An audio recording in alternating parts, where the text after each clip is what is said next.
Welcome back to my channel. You know that I have been discussing about astrology and other spiritual matters in this channel for more than a year.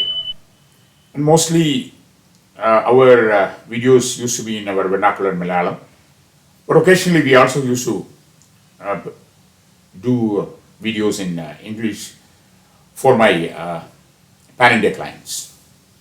This is one of such sessions which I thought would be of help for the people outside Kerala, because the people of Kerala may be aware about this particular branch of astrology which I am going to talk about. Today we are going to talk about Prashna. Prashna is a branch of astrology which is normally done to find out the results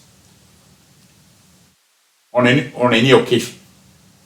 The difference between a Prashna astrology, a Prashna session rather, is a session actually, it's a session with the astrologer.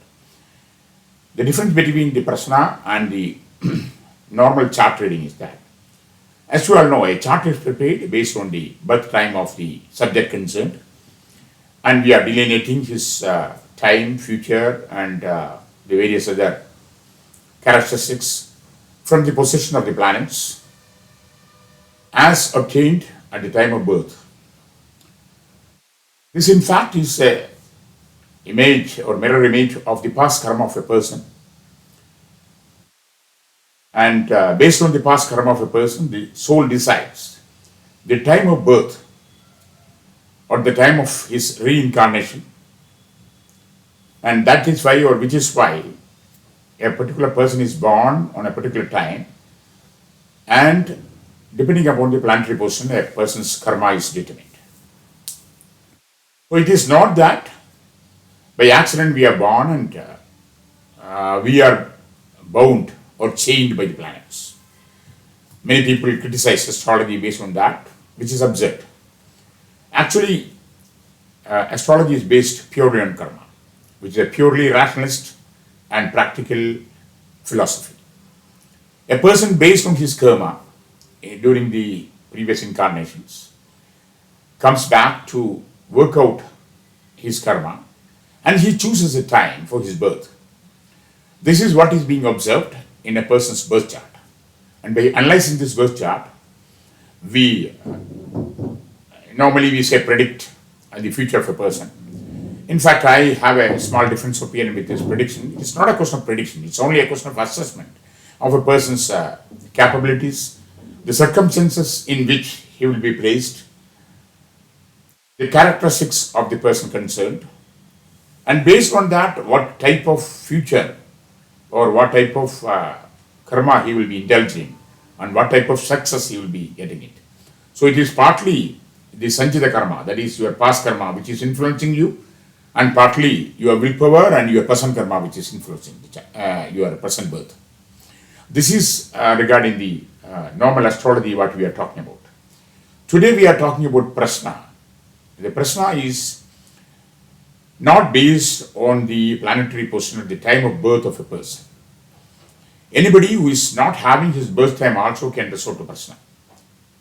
There are various kinds of Prashna. The normal Prashna, which is made by the seashells, which is called Kauris, or Kaudi in Malayalam and Kauri in English. There are tamboola Prashna, which is made by the betel leaves. There is Ashtamangala Prashna is also being made, which is quite elaborate and which is spanning around 2 to 3 days, which is normally done in temples and also in very serious cases in houses to know the various karmic bondage, karmic influence, and the karmic effects of a lineage itself, not only of a person, of his ancestors also. So today we are going to talk about generally about Prashna. The normal Prashna is being conducted by an astrologer. When a person approaches him, he makes a Prashna. This Prashna is being made only to find out the ascendant, the relevant ascendant. We call Arudam in Prashna, which is actually the ascendant in a birth chart. So now all the 12 Rashis are being raised on a particular day, depending upon the latitude and longitude in which place we are born or in which place we are making the Prashna. But apart from that, that is called Udaya Lagna, that is the rising Lagna. Apart from that, another Lagna or another ascendant or another Aruda is also being obtained in case of Prashna, which is being made by random selection of discoveries, which can also be done by, if we say in gold Prashna, you used to say that Swarna Prashna. Swarna Prashna means it's a gold Prashna. A gold piece is being given to a very small child, because the child cannot influence a chart. A child may not be aware with the intricacies of the chart or the Rashi Chakra. So we ask the boy or girl to place this particular gold piece on a particular Rashi, and that is being taken as the Aruda. This is one way. And we also select by means of tamboola. Tamboola means betel leaves. How many betel leaves have been obtained? And a particular partition is being made from that. And then we are selecting the Aruda. That is another method. Apart from that, we also make by the cowries, which we can also made by random asking to pronounce a random number also, which is not being practiced now, but normally I used to do that instead of going to all these intricacies and all. Now very randomly we can ask for a person to tell a number, and we can create this particular Aruda, because the philosophy behind is that everything in the universe is connected, and even your person thinking is also connected to the universal consciousness. So whatever number you that time you present, which has got a connection with the universe, that is why that particular Aruda has got that much influence at the time of making the present. We can also, now in the modern way, we have got a lot of random number generator in now computers. If you go to Google and you say random number generator, you get a random number generator, and you can say you generate a number between 1 and 108 or between 1 and 12. You get a number and you can make a Prashna by that also. There is nothing wrong. I don't see anything wrong in that also, because it's all where we don't have an influence, where the subject does not have an influence to raise its number. We can raise a number and we can connect a Prashna. So having selected this particular Aruda, or we call the ascendant of the Prashna, which is called Aruda, we make the calculation just like we make calculations in the case of a birth chart. But in Prashna Aruda in Kerala, we take into consideration certain other planets also. Apart from the 9 planets, we call the Mandi, which is called the Gulika. Some places it is called Mandi, some places Gulika is different. But we call it as Gulika. The Gulika's placement is also being taken in the case of Prashna, which has got very high significance in the Kerala Prashna. But all other planets has also got very high significance in Prashna. So what we find out, when we make a Prashna, we are getting the present position of the person who has come to ask the question, whatever may be his question. His question may be loss of a property, loss of an article, or whether he will be able to get a position, or he may be thinking about about a landed property, whether he will be able to buy or he will be able to sell. He may be also asking about whatever he feels he can ask, and the astrologer will be in a position to tell whether whatever he has asked will materialize or not materialize, in which place it will be done, in what way it will materialize, what are the actions, what are the impediments, what are the pariharas to be done, and in which way it will be obtained. All this in intricate way we will be able to say. It's a very highly intricate calculation. Prashna is the ultimate in astrology, in my opinion, because more than the chart, you have to make it is a combination of astrology as well as Indian numerology. So it's a combination of both, and which requires very deep knowledge in astrology and very high intelligence and intricate analysis. We used to say that there were a lot of interesting episodes in Kerala Prashna. You may be perhaps knowing one very famous author of astrology from Kerala, because Kerala is considered as the cradle of Indian Vedic Astrology, whose name was Talakkulathur Bhattadiri. Bhattadiri is a caste name. He's they are Brahmin by birth, which are in a higher elevated title is called Bhattadiri. And when he was a very famous astrologer, once he was going for a Prashna, on the way, he told his disciples that today we are going to get, we call in Malayalam Payasam, which is a pudding which is made out of rice and rice, milk and sugar. These disciples were wondering why, what is the reason for Guru is telling like this, and then they went to that particular house, and as soon as they reached there, they were served with the payasam. But what has happened in an interesting episode, when Bhattadri finished that telling that we will get the payasam, his son, who was still yet another very famous astrologer, who told that we will get payasam, that is true, but that will be a spoiled payasam. That will be burnt. We get such payasam only we'll get. Exactly, the payasam was served at the house, but it was a bit burnt.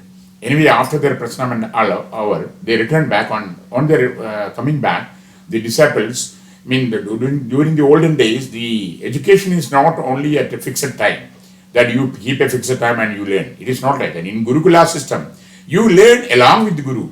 You learn every time. When you take food also, you learn. While you walk also, you learn. So, some disciples asked their Gurudev, how could you say that we will get the pudding today? So he replied, that is only Nimitta Sastra. While we were traveling, I saw a particular bird coming and sitting on a branch of a tree. And that tree was actually a tree with which indicates a particular indication gives it, that it indicates milk. That there are certain trees which has got this milk producing tree. So he told that it is since the bird has came and sat on a branch of the tree, I know that we are going to get the payasam. So he had his own calculations. So disciples were still wondering, okay, you have told by that calculation, how come your son told that it is bird? He replied to them, you ask him, that is better, no? So they asked his son, how could you say that the payasam would be bird? And the reply was very interesting. He told that my dad's calculation and his intelligence and his knowledge is extremely excellent, but he forgot to observe one thing. The branch on which the bird sat was a burnt branch or was a dry branch. So that was what I observed. So I concluded that whatever we get would be spoiled. So such was the observation of the astrologers in those days. And you all know this particular author which I told, this Telakulathuru Bhattadri, has written the translation for the first 10 chapters of Varahamihira Svara, which is called Dasadhyai. He has written in Sanskrit only. And he told that these 10 chapters are enough for anybody to study the astrology, which is still being considered as one of the treasure books of astrology in Malayalam, which is called Dasadhyai. So what I want to pinpoint is that Prashna is such an interesting session wherein an astrologer combines astrology, numerology, even the Nimitta Sastra, then the science. And we all know that the authoritative book on the Prashna is from Kerala, which is called Prashna Marga, which is written by Mr. Narayanan Nambudiri of Edakad, Illam. Edakad is in a place in Talaseri, which is in northern Kerala. He didn't write the book to earn name or to make money, just like the present day authors. When his disciples asked him that, Guruji, you are teaching us a lot of things, but we don't have anything in writing. So perhaps we may forget, and our next generation may also forget. There is no Prashna expert like you. Why don't you attempt a book? That was the reason I think it is in middle 1600s, Krishnira, 1641 or 1645. He has written that it is around, we could say that around 400 years, between 300 and 400 years old, that book. He has written Prashna Marga, and which is still today is considered the treasure books on Prashna. And there is no book to match Prashna Marga. Very intricate things are being told in the Prashna Marga. Those people who are studying astrology should definitely master this Prashna Marga. And another advantage of this Prashna is that those who have lost their horoscope or who don't remember, who don't have a record of their time of birth, they can definitely get an insight into any of their attributes, whether it could be the past karmas, their future, anything can be delineated by this Prashna. Prashna is being done in Kerala in a very, very elaborate way for all walks of life. Once upon a time, it was being on a regular feature in any temples to know the vibrations of the temple, the intricacies of the temple, if there is any wrongdoings done in the temples, and what are the remedies to be done. We even today we conduct Astamangala Prashna in temples to know all these things, which is a very elaborate affair, which is running into many days and finally coming to conclusions, which is a very interesting episode which is to be watched. Those who are interested can find out where Ashtamangala Prashna is being conducted in temples of Kerala, and they can witness it. And think the students of astrology should definitely witness it. So Prashna is a branch which we normally used to conduct to justify the chart. Sometimes when we are not in a position to make the conclusions by the chart, then we resort to a Prashna also after the reading of the chart. So we know the present position. See, the chart indicates the past karmas, but what is presently being done? Your karma, your present karma also may have some effects. So how the present planets, how it is now being disposed, what are your results of your this particular birth's karma or present karma, or towards this particular endeavor, how it is being, what effect it will have. All these things can be delineated from the Prashna. So a Prashna is a must, and is a must being followed by the chart reading. It's a very famous branch of astrology in Kerala.